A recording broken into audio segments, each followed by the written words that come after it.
Okay, welcome to the second of this set of videos helping you to create a Space Invaders style game, the invasion of the killer strawberries or strawberry invaders, whatever.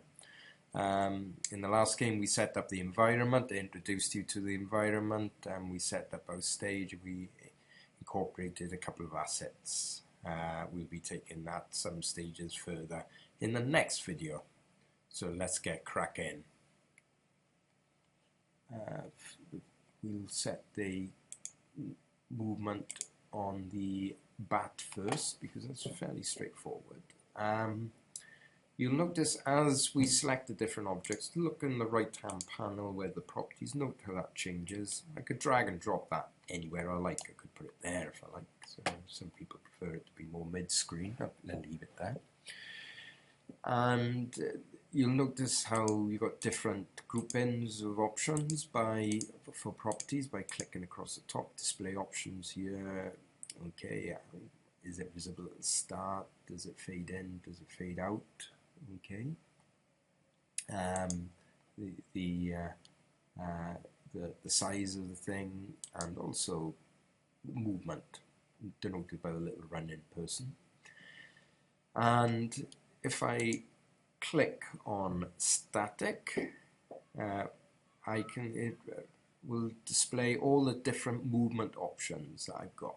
Okay, and I'm going to select a 8 movement action.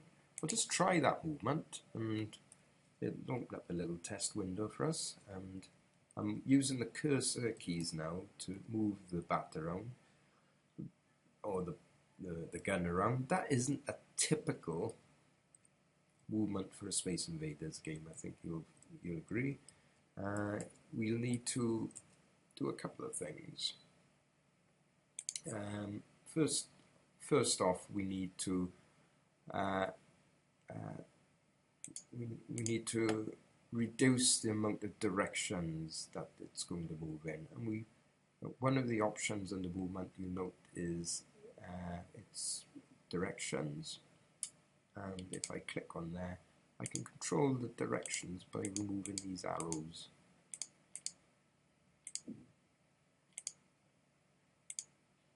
Like so.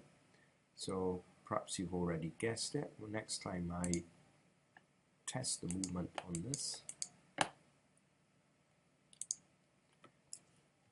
it's no longer moving up and down, it'll only move left and right. This gives you a bit of a false idea of the actual movement, because if I was to continue moving to the left here, note how in this particular test window it stops. In the main in the main real gameplay environment, you'll find it'll fly off the right or the left hand side of the screen. We need to constrain it. We'll come back to that a little bit later on constraining the movement, because we need to set a rule for that. The other thing I want to show you is the movement on the strawberry itself. Once again, go into the movement section, little running person, the type of movement. We're not going to choose an 8 direction movement. You could choose a path movement and set a zigzag path and get it to repeat. But if you've got the additions to Fusion 2, the updates, latest updates to that package, you'll find you've got a predetermined invader type movement, which is good. And that will, when I try that movement, look at what it does.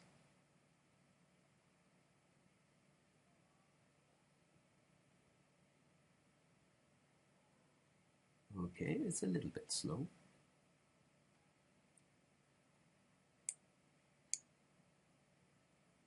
Okay, that's fine. Let's move this up. We'll move it up to 75.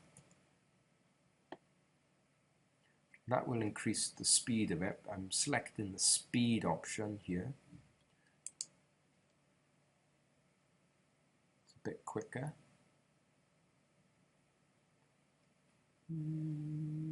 That's probably a little bit slow again. Let's try it a little bit quicker again. Let's go up to 100.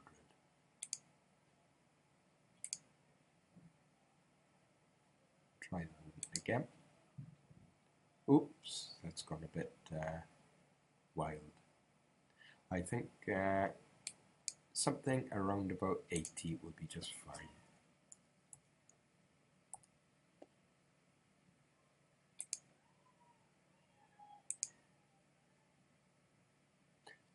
Particularly for a Space Invader. Okay, there will be more of them than that, so that's fine. Okay, so we set the movement for the gun. We can place our objects. Two more things I want to add to it in this particular video. I want to add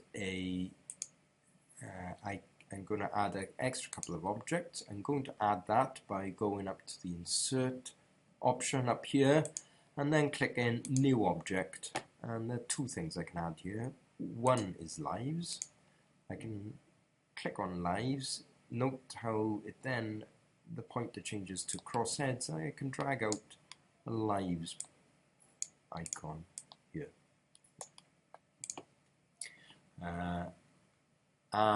Or control rather, I should say. And secondly, the other thing is a score.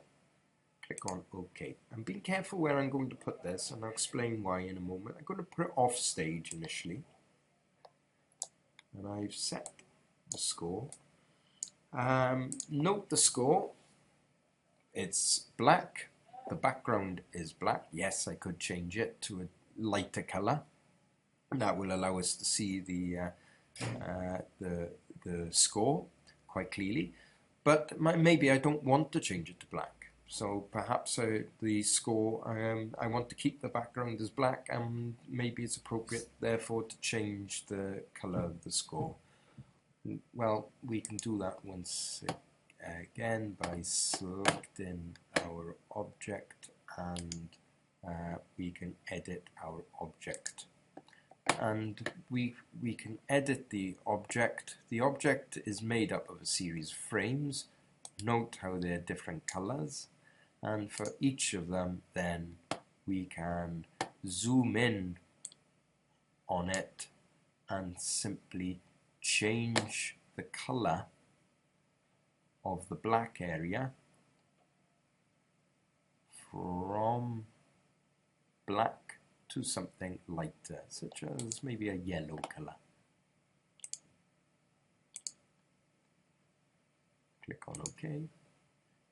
And then I can do that for all of the numbers. Repeat that process for all of the numbers. Obviously I've got it for 0, and it will display quite nicely. And in a nice yellow color, I'll need to change all of these other numbers which have been predefined for the other frames.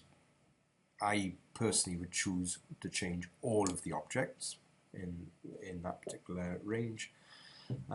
It's done quite quickly. I'll do that one there for you again quickly. We chose yellow for that one. Let's choose the yellow for that one, and we can then fill that one with yellow likewise. Okay, so we've done 2 of the numbers, just a matter of changing the remaining figures. So that changes the color. The other thing we might want to change is the fixed numbers as well. Okay, so we can change the fixed numbers so it looks a little bit more professional if I change that, say, to 5. And that will change the picture of it as well. So there we have it. That brings us pretty much to the end of the first video in this series. We set our gameplay area. I've introduced you to the game. You got your map, your gun, you got your basic strawberry, and you've got some other elements to control the score and the number of lives as well. You can change the number of lives, we'll look at that later. So thank you very much for watching. I look forward to speaking to you again in the next video, and have a good day. Thank you.